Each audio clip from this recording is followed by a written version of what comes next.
Assalamualaikum warahmatullahi wabarakatuh dan selamat petang. Kami dari kumpulan 6 yang terdiri daripada Aina Syazwani, Nur Aida Dayana, Muhammad Amirul dan Nurul Nabilah akan membentangkan tajuk yang berkaitan dengan drama terapi and psikodrama.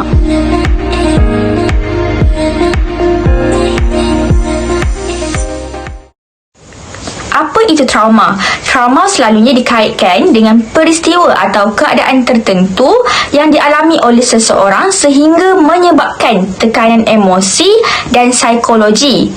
Peristiwa yang dialami kebiasaannya adalah peristiwa ngeri dan menakutkan yang membuatkan seseorang itu berasa takut dan bimbang sehingga boleh mengakibatkan kemurungan.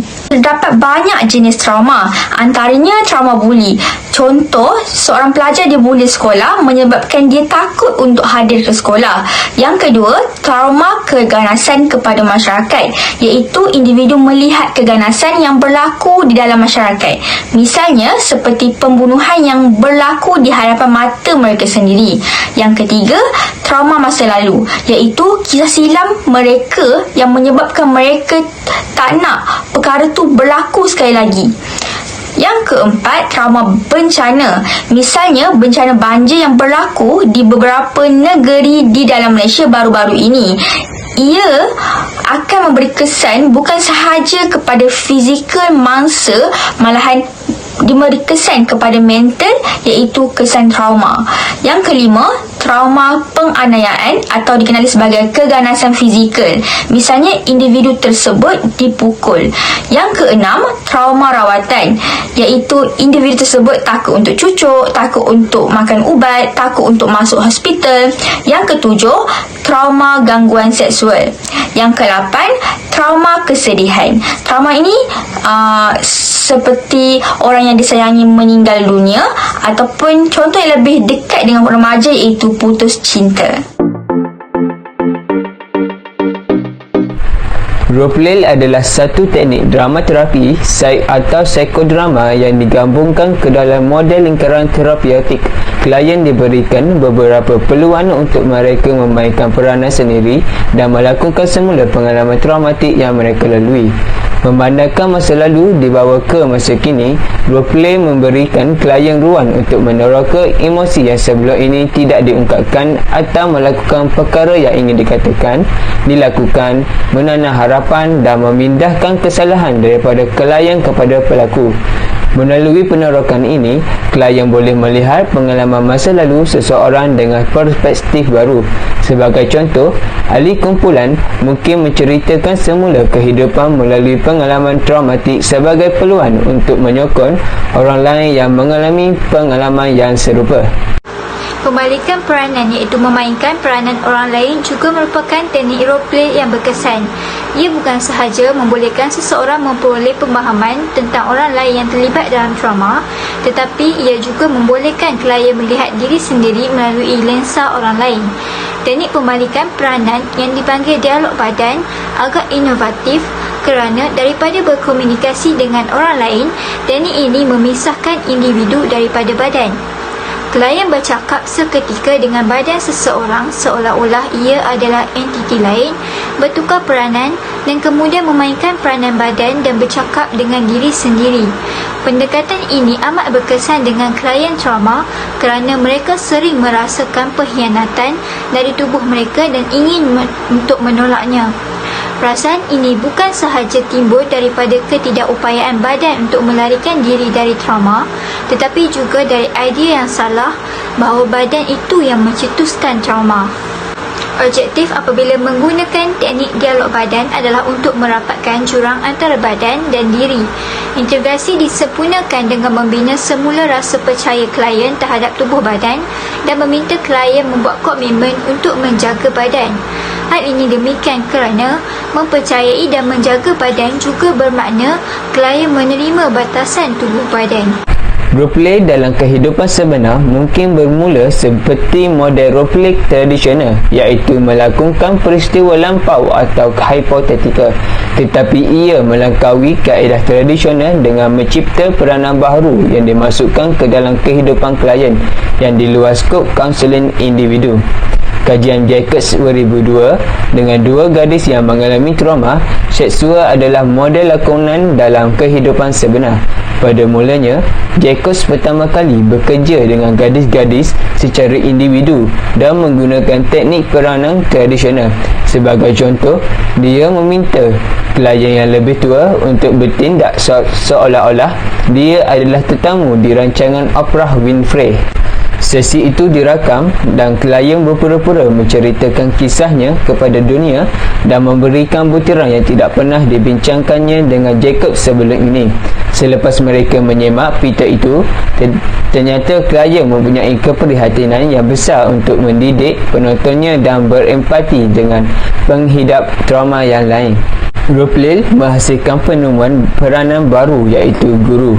Jacobs menggalakkan perkembangan peranan ini dengan meminta klien bertemu dengan klien atau penyelamatnya yang lebih muda dan melibatkan diri selama 3 sesi. Sesi ini berjaya, klien yang lebih tua mengelak kemahiran barunya sebagai pendidik dan pengguam bela, manakala klien yang lebih muda memainkan peranan sebagai pelajar. Sebagai pelajar, klien yang lebih muda dapat memindahkan kesalahan yang dirasakan pada mulanya daripada dirinya kepada pelaku. Dalam peringkat tindakan, bilangan teknik yang digunakan oleh kaunselor berorientasikan psikodrama dihadkan oleh imajinasi dan kreativiti kaunselor. Pelbagai teknik lain termasuk menulis surat, memasukkan gambar ke dalam lakonan dan bercakap dengan objek peralihan seolah-olah mereka adalah orang sebenar. Semasa menulis surat, klien boleh menulis surat kepada diri sendiri yang lalu atau kepada individu lain yang terlibat dalam trauma. Bermain permainan, bercerita dan menari adalah teknik tambahan.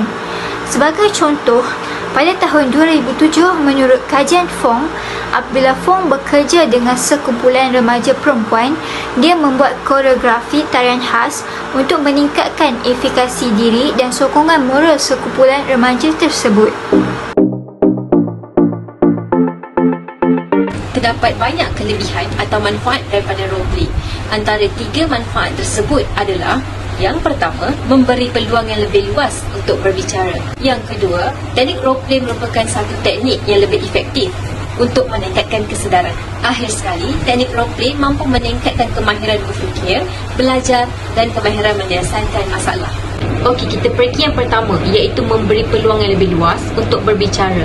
Maksud saya peluang yang lebih luas untuk berbicara itu adalah selain menggunakan komunikasi lisan, individu juga boleh menggunakan komunikasi bukan lisan seperti gerak tubuh, sentuhan dan reaksi muka. Dengan menggunakan teknik roleplay, individu akan melakonkan semula pengalaman traumatik mereka. Di sini mereka bebas untuk mengekspresikan emosi dan berbicara. Selain itu, teknik ini dapat menggambarkan perasaan individu sama ada apa yang mereka fikirkan atau apa yang mereka ekspresikan. Oleh itu, ia membantu individu yang malu atau takut meluahkan masalah mereka tanpa bercerita secara lisan. Kaunselor boleh menyediakan sebuah topeng bagi individu yang malu atau takut untuk berinteraksi. Menurut Latifah 2018, dengan adanya topeng, individu akan lebih bebas berinteraksi kerana mereka rasa peribadi mereka tidak terlihat. Manfaat yang seterusnya adalah teknik roleplay merupakan teknik yang efektif untuk meningkatkan kesedaran. Menurut Sari 2020, setiap manusia berhak untuk mengutarakan isi fikiran mereka, menyatakan apa yang diingini dan memahami kemampuan diri. Trauma mampu memberikan kesan kepada gangguan emosi, fizikal dan mental. Dengan menggunakan teknik roleplay, individu yang mengalami trauma dapat mengenal diri mereka sendiri, yang di mana mereka akan lebih faham emosi mereka sendiri. Hal inilah yang dikatakan akan meningkatkan kesedaran kepada individu tersebut. Selain itu, dengan menggunakan teknik roleplay juga, kita mampu meningkatkan kesedaran orang di sekeliling bahawa trauma yang dialami adalah benar. Sebagai contoh, dengan melakonkan semula peristiwa traumatik yang menyebabkan trauma. Oleh itu, orang di sekeliling akan lebih faham atau sedar apa yang dialami dan tidak menilai individu yang mengalami trauma. Akhir sekali, teknik role play mampu mengembangkan kemahiran berfikir, belajar dan kemahiran menyelesaikan masalah. Menurut Binshar dan Yusof, 2018, dengan menggunakan teknik role play, individu dapat mengintegrasikan pengetahuan ke dalam tindakan, cara menghadapi masalah dan mencari jalan penyelesaian yang lebih kreatif. Oleh itu, kaunselor berperanan dalam membantu klien dengan menyoal apa yang mereka akan lakukan jika situasi berbeza. Dengan menggunakan teknik role play, individu akan melakonkan tindakan atau cara mereka menyelesaikan konflik yang dialami dengan lebih kreatif. Hal ini secara tidak langsung dapat meningkatkan kemahiran berfikir, belajar dan kemahiran mereka dalam menyelesaikan konflik. Kesimpulannya, situasi trauma adalah satu peristiwa yang menyebabkan kecederaan terhadap fizikal, emosi dan mental. Situasi ini bukanlah pilihan yang boleh dipilih sama ada mahu ataupun tidak. Oleh itu, janganlah kita mengukur individu yang mengalami trauma. Walau bagaimanapun, trauma ini boleh dirawat dengan menjalankan sesi kaunseling. Teknik role play adalah merupakan salah satu teknik dalam sesi kaunseling yang boleh merawat trauma. Sebagai kaunselor, perlu membantu individu yang mengalami trauma supaya mereka mampu menjalani aktiviti harian tanpa rasa risau dan takut akan trauma mereka.